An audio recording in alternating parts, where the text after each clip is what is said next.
kitchen. Today I'm gonna be showing you how to make the famous OMG vegan tamales. And I have one filling in particular, which is the spicy chicken. I'm gonna show you how to make that first. And let me just tell you, I'm giving you all of my secrets, okay? So once people try these, they're gonna be in love with your vegan tamales. They're not even gonna be able to tell that these are vegan, and they're gonna be delicious. All right, so first of all, we're gonna get started with the spicy chicken recipe. Right here I have about 20 to 25 serrano peppers and 2 Roma tomatoes. You can use jalapenos if you don't want it super spicy, but honestly this gives it the flavor. So you can use this or you can use any other pepper you like. I added more oil because I want the fatty flavor to come from the oil, and you don't have to do this, but I like it very fatty like flavor, and you're gonna know what I mean whenever you taste this. So after I do that, I let it cook for about 3 minutes, and now I'm gonna add my GARDEIN chicken. This came in strips, and as you can see, I have cut it into little pieces because I wanted to resemble that chicken likeness. And also when you cut it into little pieces, this is gonna help with the absorption of all of the filling flavors and the vegetable broth and all of that. So I'm gonna mix it very well like this. Make sure that it is all separated as much as possible, and then I'm gonna let it cook for about 5 minutes. Once it has cooked, I'm gonna add some tomato sauce, again for flavor and color. I love how the Hunt's basil and garlic one tastes, but you can use whichever one you want. Then I'm gonna add my vegetable broth. I'm gonna start slowly, so I'm gonna pour like half of that first, and then I'm gonna mix and make sure it's ready for it to boil. So as you can see here, I'm mixing everything very well. Once it's mixed and separated, I'm going to add the rest of the oil and make sure it's as much juice as possible. So I like a lot of juice because remember that the GARDEIN soy has no flavor. So everything that you have here on the juice is gonna be absorbed. All right, and then you're gonna mix until it is all evenly distributed, and it's gonna boil for about 5 minutes. Once it has boiled, I'm gonna add my seasoning. Cumin, I don't measure my seasonings because you know it's a Mexican thing. But I'm gonna add as much as I want, right? I think it needs a little bit more. There you go. And then I'm gonna add some garlic powder, and also I add onion powder, but at this moment I did not have any onion powder, so I didn't add it. But I mean, if you want to add it, you can add it. Alright, so once you do that, it's boiling, so I like that. I'm gonna mix it a little bit more, make sure all of these spices are evenly distributed, and then I'm gonna add the salt at the very end, and once I have already tasted this. As we're making this, remember to always taste it because you don't want to mess up the flavors. Once I added my salt and I like how it tastes, I'm gonna let it boil for like 5 more minutes, and that's it. So for the masa, we're gonna be using some MASECA, and you can use any oil you would like. I like to do vegetable oil because I just feel like the vegetable oil, it's more fatty, like it has a more fatty flavor. We're also gonna be using some cornstarch, some salt, and some water. So let's get to it. And I'm gonna be using my mixer. You can use your hands, right? That's like the Mexican way to do it. You go ahead and put some work into it, right? But I'm gonna be using my mixer today because it's faster and way easier, and I don't even have to use my hands. Also remember to have some corn husks soaking. Okay, so let me just get this clear. This is my way of doing tamales, right? Everybody has their own way to do it, and if you were taught some other way, then do that, right? But this is gonna be the OMG vegan tamales way, and this is how I've mastered my tamales. So I'm gonna get started with 2 cups of MASECA, right? That's my standard recipe. But since I'm making more than a dozen, this usually gives me like a dozen and a half. Since I'm gonna make 5 dozen, I want to make sure I have enough masa. So I'm actually gonna triple the recipe. Okay, so I'm doing 6 cups of MASECA. I'm gonna do 3 tablespoons of cornstarch. 1, 2, 3. And I'm gonna do 3 tablespoons of salt. And again, like I said, you can use the salt of your preference. All right, so now I'm gonna take it to my mixer and start mixing. Once I have my dry ingredients mixed in, I'm gonna add my oil. So on this case, I have a cup, a 1 cup measurement. So I'm gonna use 3 cups of oil because we tripled the recipe. Then I'm gonna add it slowly because I don't want it to like shoot up.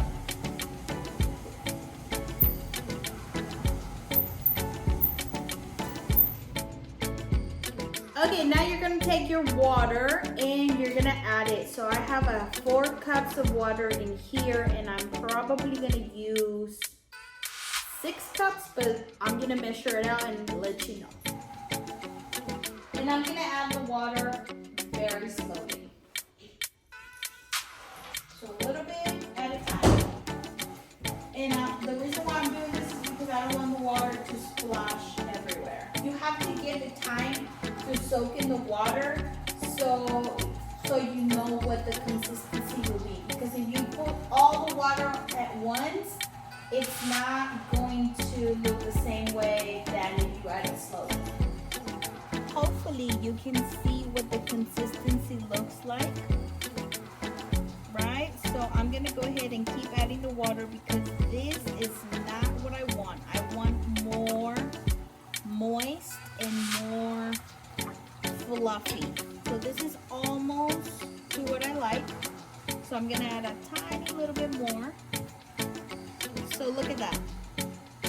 Exactly 2 more cups. So I used a total of 6 cups, and now it looks moist. That's what I like. So I'm gonna go ahead and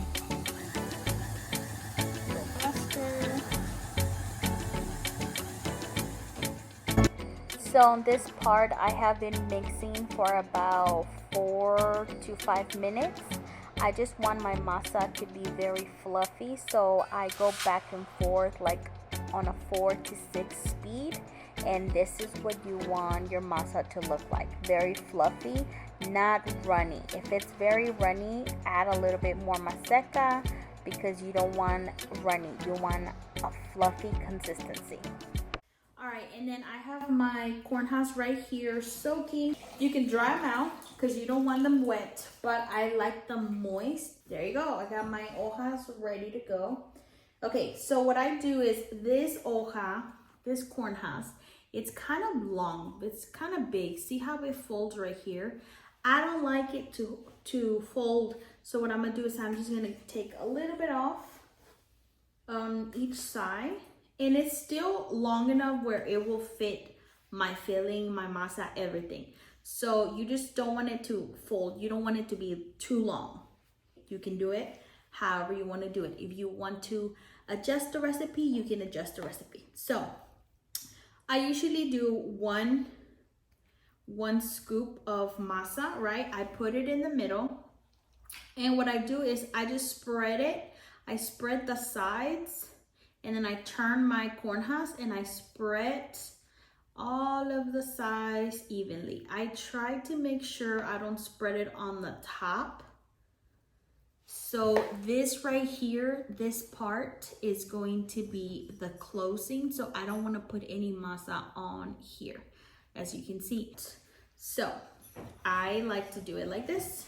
If you don't know how much to cut, don't cut, because I've seen people cut like almost half off and then their tamales can't be folded. So if you don't want to cut, if you don't feel comfortable cutting, don't cut, okay? So I use the back of my spoon a lot.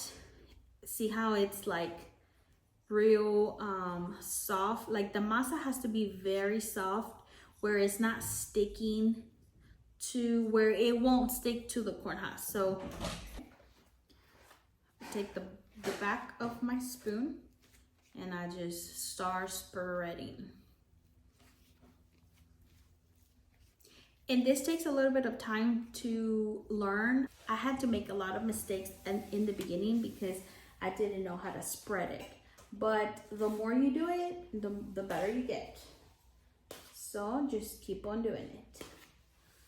All right, and then see how I use the back of my spoon and I turn my corn husk and I just spread.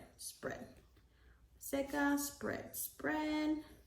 And it's real easy. So the more fluffy your masa is, the easier it will be to just spread. Again, if you have another way of spreading, do that. This is just how I spread. I've seen people, which my mom does this. She'll spread, she don't even have to move the corn husk to the sides.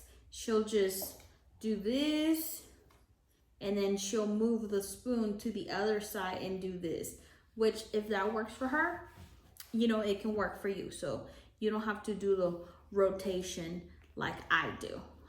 Just whatever is easier for you. One of the most exciting parts about winter that you get to eat some nice warm tamales. All right, sometimes what I do is if I put too much, if I feel like it's a lot where it won't close, I usually, with my spoon, I do that. So I don't make them super thick because whenever you close them, they might not close good. All right, so I'm gonna start with these.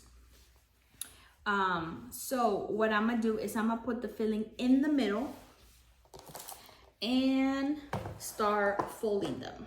I've been marinating this chicken for a few days, and honestly, this guisado, the more you marinate it, the more days, the better it tastes, the more likeness to that meaty flavor you will have. So if you do it the next day, it's still gonna be good, but if you wait like 2-3 days, oh my god, the flavor is just gonna all soak in and it's gonna be delicious. So I'm gonna take some of my guisado and I'm gonna put it in the middle and just spread it evenly with my spoon like that. And what I'm gonna do is I'm gonna take one corner and put it in the middle. You see how there's still some here? That's where you're gonna overlap like that. So the bottom part or the top part, like I was telling you guys, that's the part that you're gonna fold. So you're just gonna fold it like that. And you got your first tamal, which is pretty big. All right, let's do it again. We put it in the middle. I like to even it out. And then I'm gonna take one side, close it halfway. Make sure that you're not seeing the filling, but then the other side is gonna be overlapped like that. And then you tuck in the tail. There you go. And you can add more things to it. You can do the chicken, you can add some cheese, you can put some beans, whatever you want to add on your tamales. Make sure you don't go all the way to the top or all the way to the bottom, because that way they will be all inside. The filling will be all inside whenever they cook. Okay, and then you close in. Okay, so I have done about 5 dozen of the tamales. So what I'm gonna do now is I'm gonna place my tamales on my pot, and you can do this in different ways. This is a tamalera. This is the pot that I've been using. So what I'm gonna do now is I'm gonna place my tamales on my pot. You can also use an instant pot. You can also use any type of pot or pan that has like a round thing. Okay, so this is an example of any other pot that you can use. Make sure it's big enough to where you can steam something, and then you can use a steamer, which I would preferably use one that's built for hot things, not a plastic one. So you will put this in here, of course, put a lid on it, right?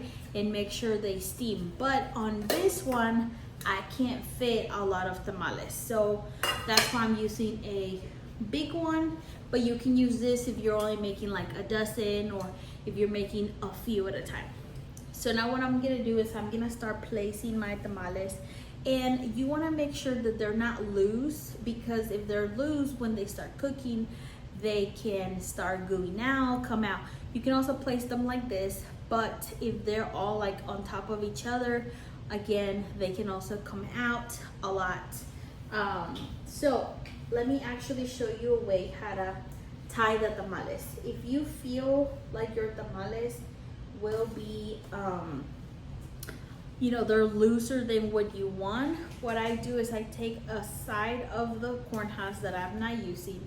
I'll cut a little strip, and then I will tie that around my tamale like a little bow. I'm gonna show you here.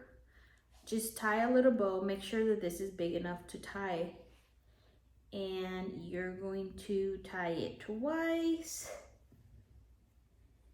just like this. So if you look at it now, everything is hold. It's not like this one where it's like, this can fall, this cannot fall, because now it's tied together. And now whenever you place it on your pot, now it's not gonna come out if it's loose, like if there's not a lot of tamales going around it. So now I'm going to put my tamales on my pot faced up like this. The way that I make my tamales is super fast. So I don't let them, a lot of people let them simmer in like all night long in low. If you're doing that, then you don't have to worry about this step. But since I'm gonna do them on high heat, that's why I wanna make sure they're tight and they don't come out. I'm gonna make a little division because I'm making a few extra flavors, and I wanna make sure they don't mix. Okay, so this is what the tamales look like. Like I said, I placed them facing up, and as you can tell, they're pretty tucked in. So there's not like a big gap where they would expand and just like burst. And these are the other ones that I did that are aside from that, but we're about to cook them. Okay, now you see here that the tamales, actually they were in here for like another 10 minutes. And when you see that they start coming out like that, that means they're ready to go. Look at these. These are already, ready because they're gooing out. But also, if you look at this one, a few of them, you can see that the masa, it's coming off the corn husk. So like in this case, this is cooked because the masa, it's not on the corn husk anymore. That's what I mean when I said, let me see if I can touch that. It's a little hot. See how that masa, it's like not on the corn husk anymore? That means they're ready. So now I'm just gonna let them get cooled a little bit, right? Let them get hard, because if you try to eat it like this, you're gonna burn your mouth. So now we're gonna let them cool. All right, tamales are done, and I have pulled one out. I'm also gonna put some salsa in it because I love everything spicy. Grab your corner, right, and you pull. You literally don't even have to do any work. Look at that. It just comes off the corn husk with no problem. This is something that was big for me when I used to eat other types of tamales, like vegan, regular tamales. It was a big deal for me to have a tamale that was so soft and so amazing, where you didn't even have to, no tenías que batallar whenever you took it off the corn husk, if you know what I mean. All right, now that our tamale is out like this, I'm gonna add some salsita with my fork because I don't want to get a spoon. I'm being lazy right now. Look at that deliciousness. All right, so this is the spicy chicken, so it's gonna be very spicy. Look at that. Can't wait. Oh my god. It's so good. I forgot how much I love this spicy chicken. Ever since I retired my own vegan business, I have not had any tamales. So it's been about what, 4 months, and just tasting it now, tastes so good. I'm gonna finish this tamal, and if you have any questions, let me know in the comments. But until then, enjoy and eat your tamales.